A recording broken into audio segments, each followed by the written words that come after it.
Você já ouviu falar de uma escritora que, com apenas 19 anos, escreveu um romance que mudou a literatura brasileira, que enfrentou a seca do Nordeste, rompeu barreiras na Academia Brasileira de Letras e também influenciou gerações inteiras com sua escrita? Essa mulher é Raquel de Queiroz, um dos maiores nomes da literatura nacional. Sua trajetória não se resume à literatura. Foi jornalista, tradutora, cronista, teatróloga e a primeira mulher a ocupar uma cadeira na Academia Brasileira de Letras. Seu compromisso com a palavra a tornou imortal. E hoje vamos mergulhar na história dessa mulher que desafia rótulos e eternizou as dores e grandezas do povo nordestino. Nascida em 17 de novembro de 1910 em Fortaleza, Raquel foi criada no sertão cearense, onde sua família possuía a fazenda Junco, em Quixadá. Com apenas 45 dias de vida, fez sua travessia pelo sertão. O cenário árido, as dificuldades impostas pelo clima e a resiliência do povo marcaram profundamente sua infância, e anos depois se transformariam no pano de fundo de seus romances. Sua formação veio de um ambiente de leitura e cultura. Os pais eram leitores vorazes e fizeram questão de rodeá-la com livros. O gosto pela literatura se desenvolveu naturalmente, e aos 15 anos, Raquel já estava formada como professora pelo Colégio Imaculada Conceição. O ano de 1915, no entanto, mudaria sua visão de mundo. A seca devastadora obrigou sua família a abandonar o Ceará e buscar refúgio no Rio de Janeiro. Depois de um período em Belém, retornaram ao Nordeste. O que para muitos foi uma tragédia, para Raquel se tornou um relato visceral de deslocamento e resiliência. A seca não foi apenas um evento climático, foi um divisor de águas em sua percepção sobre o mundo e sobre as desigualdades que cercam os seres humanos. A entrada no jornalismo veio por acaso, mas selou sua relação definitiva com a escrita. Em 1927, aos 16 anos, enviou uma carta para o jornal O Ceará, ironizando um concurso de rainha dos estudantes.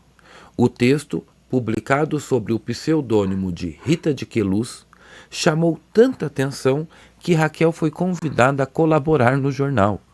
Começava ali sua carreira jornalística, que mais tarde incluiria colaborações para os maiores periódicos do país.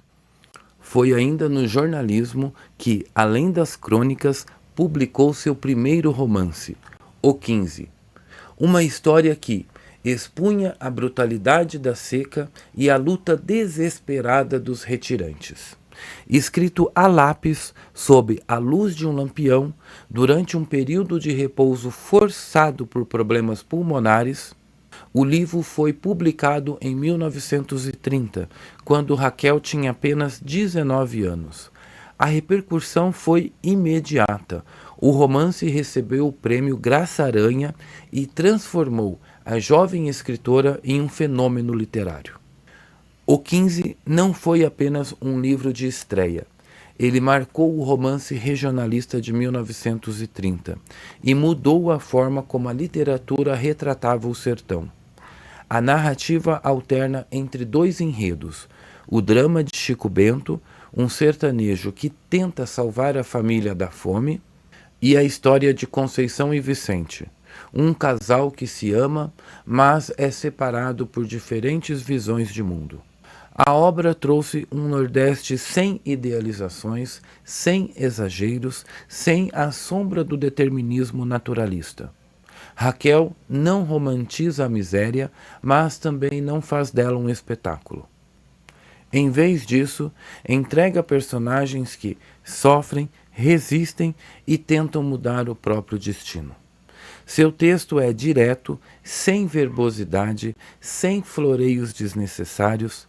É uma escrita que foge das amarras ideológicas e apresenta o homem sertanejo como ele é, forte, resiliente e humano. O impacto não poderia de ser imediato.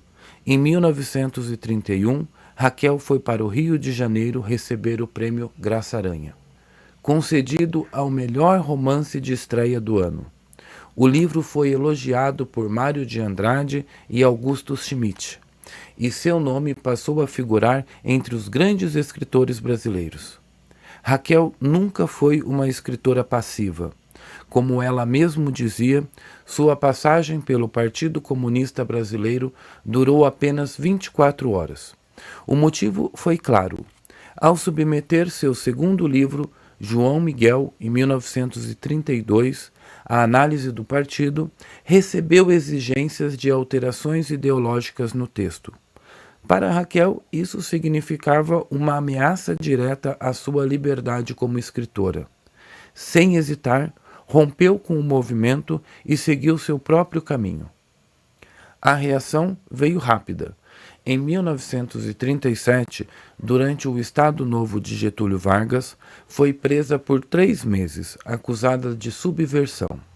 Seus livros foram queimados em praça pública, ao lado das obras de Jorge Amado, José Lins do Rego e Graciliano Ramos.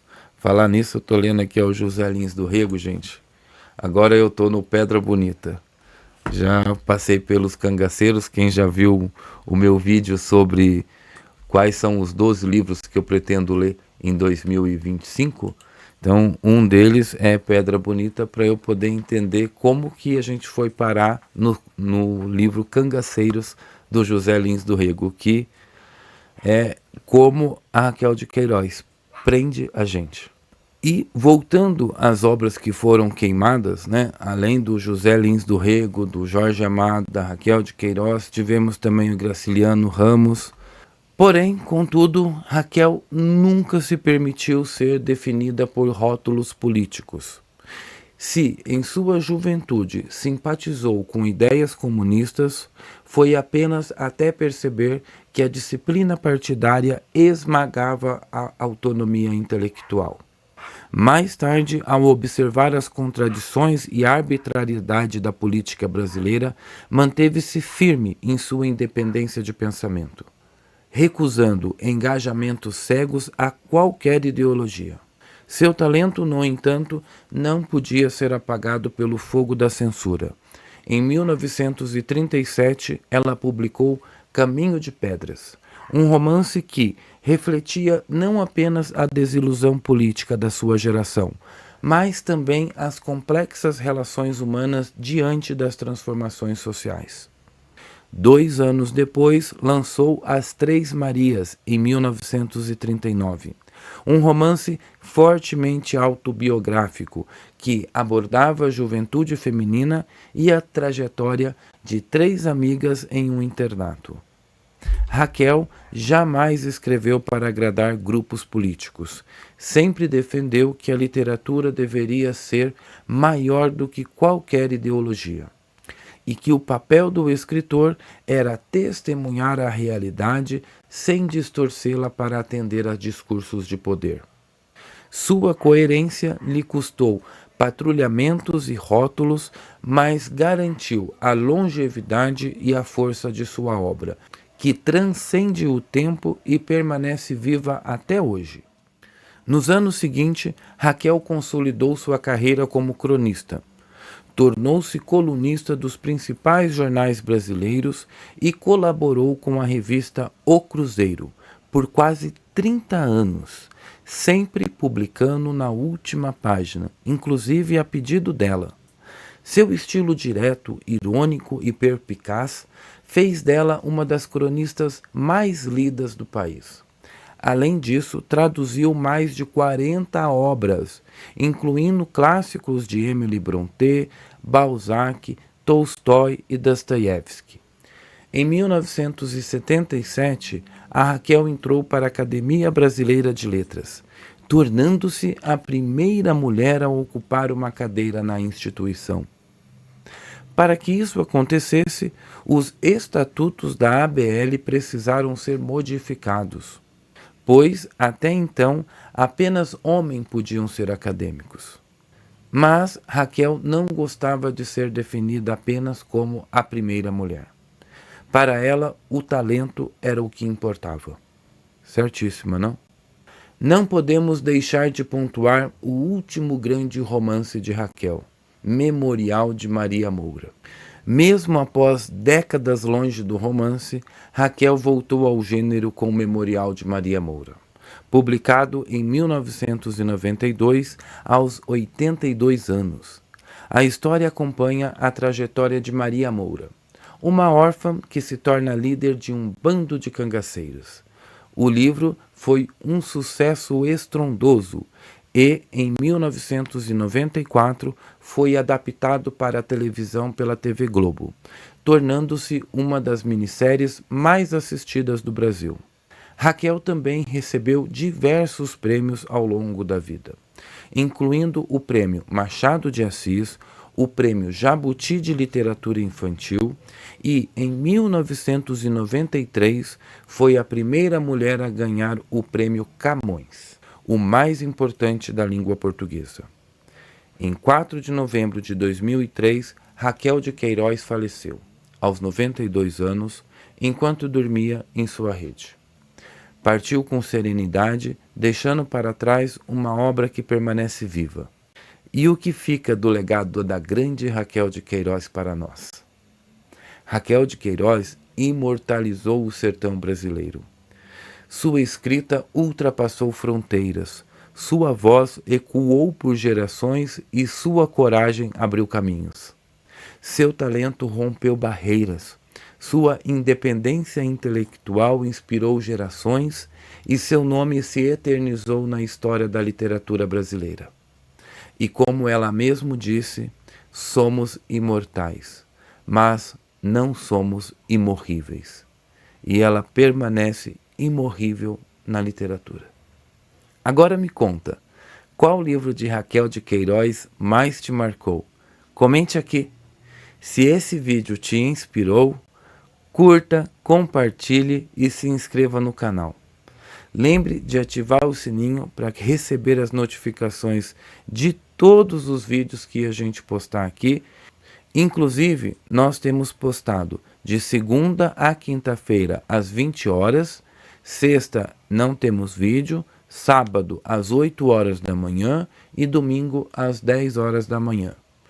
Combinados? Eu sou Rafael Marques Menezes, psicanalista, professor, diretor da Escola Britânica de Psicanálise no Brasil, e aqui no canal falamos sobre psicanálise, literatura e a condição humana sem querer reinventar a roda. Nos vemos no próximo vídeo. Até lá!